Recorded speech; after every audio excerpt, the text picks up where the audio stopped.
Satyadev group of colleges के संस्थापक, शिक्षा और संस्कार के संरक्षक कर्मवीर सत्यदेव सिंह की 7वीं पुण्यतिथि पर आयोजित राष्ट्रीय संगोष्ठी, जिसका विषय लोकतांत्रिक समाज के विकास में शिक्षा व्यवस्था के सरोकार एवं सत्यदेव इंटरनेशनल स्कूल गाजीपुर का प्रथम वार्षिक उत्सव उदयांचल 2024 बहुत ही बेहतर ढंग से प्रस्तुत किया गया।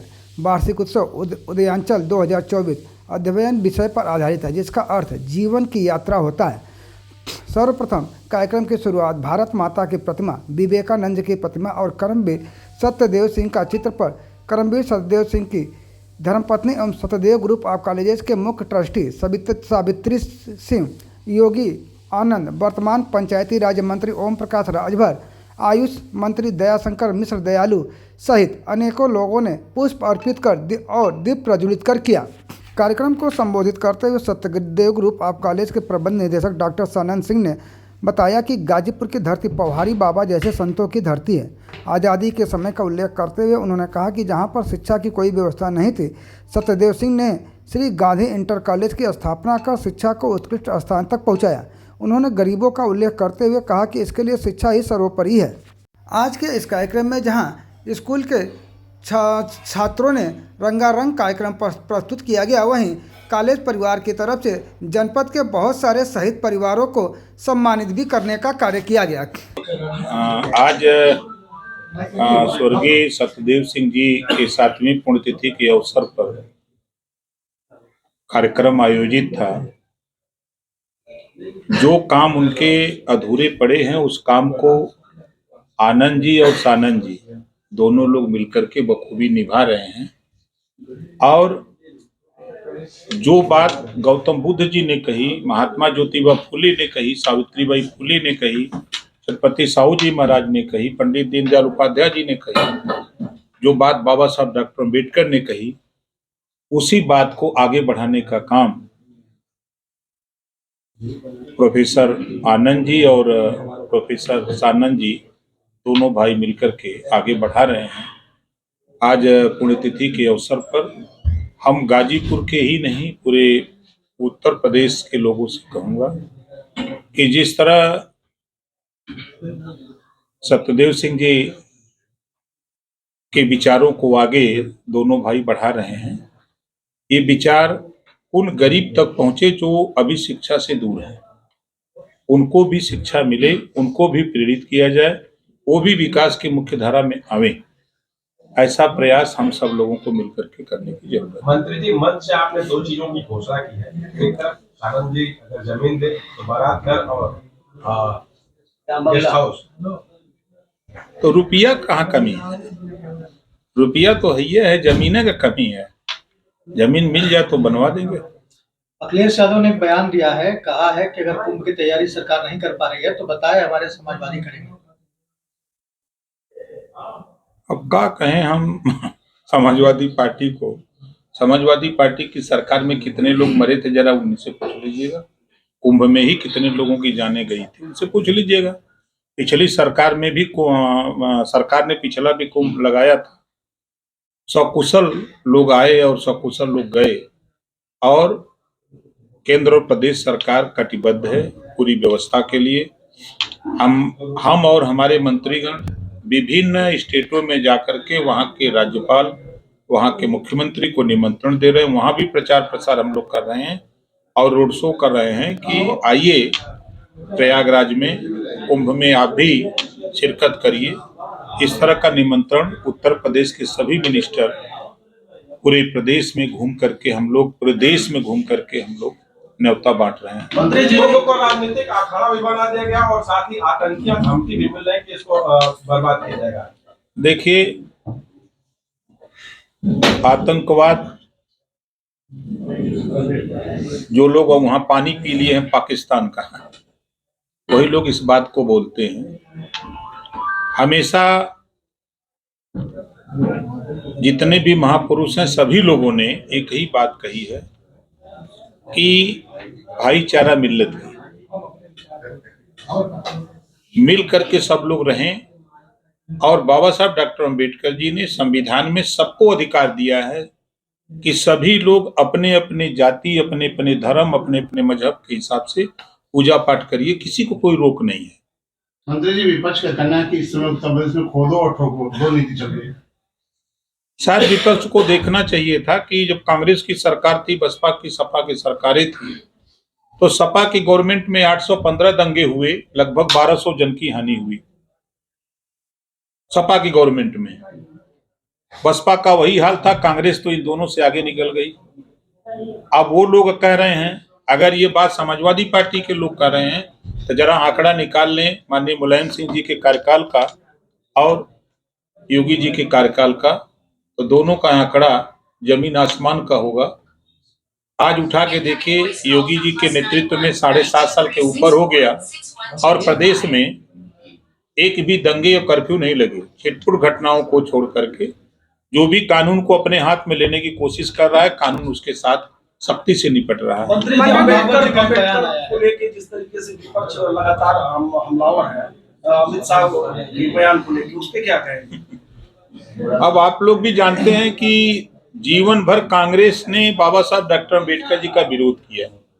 2 बार चुनाव बाबा साहब डॉक्टर अम्बेडकर को कांग्रेस ने ही हराया और बाबा साहब डॉक्टर अम्बेडकर गरीब, कमजोर, वंचित, शोषित, पिछड़े, दलित, अल्पसंख्यक की ही आवाज सदन में उठाने के लिए मिनिस्टर थे, केंद्रीय मंत्री थे, कानून मंत्री थे।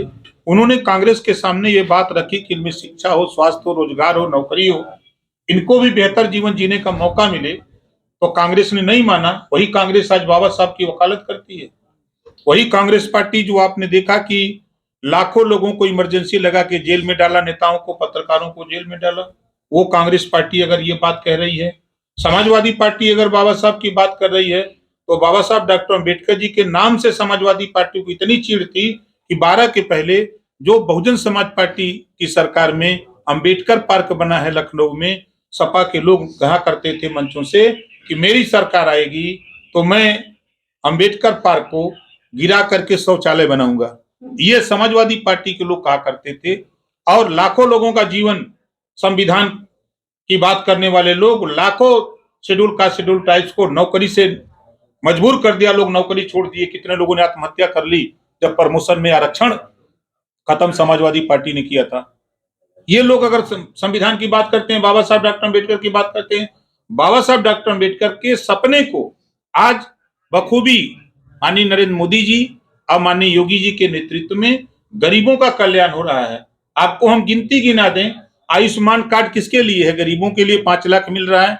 अभी हाल में 3 महीना, लगभग 2.5 महीना पहले आपने देखा कि गरीबों के लिए, जो गांव में गरीब है उसके लिए जीरो पॉवर्टी योजना, उसको 15-25 परिवार ऐसे गांव में चयनित होंगे जिनके पास न छत है, न शिक्षा है, न स्वास्थ्य है, न रोजगार है। ऐसे 25 परिवार को हम आवास देंगे, शौचालय देंगे, पेंशन देंगे, रास्ता देंगे, बिजली देंगे, आयुष्मान कार्ड नहीं तो वो देंगे और उस परिवार को निःशुल्क शिक्षा देंगे। 15 लाख परिवार को, जो बाबा साहब डॉक्टर अम्बेडकर के सपने को साकार करने का काम योगी जी और मोदी जी के नेतृत्व में एनडीए सरकार कर रही है। और ये लोग बात कर रहे हैं, एक एक इशू पर उठा के देखिए। हम आप गवाह हैं कि हमारी माताएं बने चूल्हे में, धुआं में, हम लोग भी उसके शिकार रहे हैं। आज गैस सिलेंडर आप जहां चाहो, जिस चौराहे पर आप ले लो, कहीं छूट है, कहीं भी आप ले सकते हो। तो ये कहने वाले लोग, जब सरकार थी उनकी, तो वो क्या किए? 27% आरक्षण पिछड़ों को, नाई, गोंड, पाल, प्रजापति, बिंद, केवट, मल्लाह, राजभर, चौहान, आरा, कर्कबसी, बंजारा, बहेलिया, खंगार, जोल्हा, दुनिया, सारी, साईं, दर्जी, फकीर, इनका हिस्सा किसने लूटा? समाजवादी पार्टी ने लूटा, बसपा ने लुटवाया, कांग्रेस ने लुटवाया। सामाजिक न्याय समिति की रिपोर्ट की चर्चा कभी नहीं करते। रोहिणी आयोग बना है, रोहिणी आयोग की रिपोर्ट आ गई, समीक्षा भी हो गई। अब वो रिपोर्ट को लागू कराने के लिए किसी समाजवादी पार्टी के नेता, कांग्रेस बसपा के नेता की जबान पे बात आती है कि 27% आरक्षण बांट करके जिसको हिस्सा नहीं मिला उसको भी दिया जाए।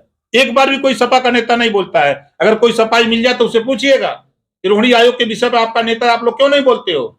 चाहे सदन हो, चाहे सड़क, कहीं कहीं बोलते हैं। इस नाते की चूंकि पिछड़ों का हक लूट करके, जो अति पिछड़े हैं उनका हक समाजवादी पार्टी ने लूट करके हिस्सा हथियाया है, इस नाते ये लोग नहीं बोलते हैं। ये क्या बाबा साहब की बात करेंगे? राज्यपाल आनंदीबेन पटेल जो है ये कह रही कि यूपी में 100% लोग सेफ नहीं है। भाई, कल तक 100% लोग सेफ नहीं थे, आज तो कुछ परसेंट बढ़ा ना, कुछ परसेंट रह गया है महाराज। मंत्री जी, शर्तों की मांग रही है, मानते हैं कि रह गया, हाँ? मानते हैं कि कुछ परसेंट रह भाई गया। देखिए, अब हम नहीं कहते कि आम के पेड़ में बौर लगा तो 7% फल लगेगा उसमें कुछ तो टिकोरा बौर झड़ जाता है, कुछ टिकोरा झड़ जाता है, कुछ तो फल व्यवस्थित रहता है, ऐसा नहीं है। भागवत जी के बयान को लेकर सर क्या बताएंगे? हाँ? भागवत जी ने जो बयान दिया है, सही बयान कहा है उन्होंने। मोहन भागवत जी देखिए बोलते हैं, जब ना एक शब्द बहुवरे तो जस शोभा कहे। उनके बयान को अगर आप अध्ययन से पढ़ेंगे ना तब ना समझ में आएगा। संतों की मांग कुंभ में रही है कि कोई भी हिंदू समाज के अलावा किसी की और दुकान न लगे। देखिए ये लोकतंत्र है, लोकतंत्र में सबको अधिकार है। हिंदू भी जाता है मजार पे चादर चढ़ाने, मुस्लिम भी जाता है मंदिर में पानी चढ़ाने शंकर भगवान को। तो ये तो अपनी अपनी आस्था है, जो जिस धर्म में है अपना धर्म के अलावा उठ करके ऊपर काम करते हैं, इसमें कौन सी बात है। कहा जा रहा है कि संतों की मांग जो है पूरी है, कोई भी वहाँ हिंदू के अलावा और दुकानें नहीं है। अभी हमको तो ऐसी जानकारी नहीं है, आपको जानकारी होगी। मंत्री जी समाजवादी पार्टी जो उपचुनाव हुए हैं वहाँ के सभी जो चुनाव के सीसी फुटेज की मांग किया है, निकाल का नहीं लेते, कौन नहीं दे रहा है। हम मिले लिख के दें, हम निकलवा के दे दें। देश के पूर्व प्रधानमंत्री का निधन हुआ, क्या कहेंगे सर? देखिए दुखद है। हम लोगों ने भारत देश ने एक कुशल अर्थशास्त्री और कुशल नेता, जो देश को कुशलता के हिसाब से उन्होंने जिम्मेदारी को निर्वहन किया, एक ऐसे महान नेता को हम लोगों ने खो दिया है। दुखद है। ऐसे मौके पर हम श्रद्धांजलि अर्पित करते हैं अपने दुख की घड़ी में ऐसे नेता को, कि अपूर्णनीय क्षति है भारत की। मंत्री जी संभल पे आप लोग राजनीति कर रहे हैं, विपक्ष का ये कहना है। संभल पे आप इतिहास पढ़िए, संभल में जो विपक्ष कह रहा है, तो आजादी के बाद से लेके संभल में घटनाएं होती आई हैं। और कौन सा ऐसा तंत्र है कि हम अगर हिंदू जुलूस लेके जाए उस मुस्लिम इलाके से तो बुरा लगता है, और मुस्लिम अपना जुलूस लेके जाए हिंदू इलाके से तो सब कुशल निकल जाए, ये कौन सी बात है। दोनों के भाईचारा होना चाहिए ना। वो लोग मोहम्मद साहब को मानते हैं लेकिन मोहम्मद साहब के विचार को नहीं मानते। अगर मानते तो ये बात नहीं करते। इन दिनों लगातार मंदिर और कुएं निकल रहे हैं संभल में। जब बंद हैं तो वो खुल रहे हैं। मंत्री जी वक्फ संशोधन अधिनियम क्या लगता है, जेपीसी की जो बैठक है उसमें चल रही है, 3 राज्यों के जेपीसी जो असंतुष्ट है उससे? देखिए हम डेली लखनऊ रहते हैं या कहीं रहते हैं तो 5, 6, 10, 15 शिकायतें आ जाती हैं। जो मुसलमानों में मजबूत मुसलमान हैं वक्फ बोर्ड की जमीनों पर वही कब्जा किए हैं, और वो उनकी नियमावली है कि इसी भवन को अगर वो आके कह दें कि ये वक्फ बोर्ड की जमीन है तो फिर ले जाकर एप्लीकेशन दे देंगे कि इसको खाली कराओ। इसी में संशोधन है। 1359 फसली में अगर आपका नाम है तो आपकी जमीन है, अगर नाम नहीं है तो फिर आप बिना वजह किसी की जमीन पर दावा नहीं कर सकते। ये संशोधन है। अब आप बताइए कि संशोधन में क्लास चल रहा है, लेक्चरर हैं, लेक्चर देना शुरू किए, नमाज का टाइम हो गया, आप क्लास छोड़ के चले जाएंगे आप नमाज पढ़ने। तो सिस्टम है, इस्लामी सिस्टम है कि माफी है नमाज में, कि आप दूसरी नमाज में उसको पढ़ सकते हैं, ऐसी व्यवस्था है। ये संशोधन हो रहा है तो क्या दिक्कत है। ये तो देखिए जो वक्फ बोर्ड में संशोधन हो रहा है वो महिलाओं के लिए, नौजवानों के लिए, गरीब मुसलमानों के लिए, उनके हित के लिए हो रहा है। विरोध वो लोग कर रहे हैं जो वक्फी जमीनों पर कब्जा करके बिना वजह वो अवैध संपत्ति का इकट्ठा कर रहे हैं, वो लोग विरोध कर रहे हैं।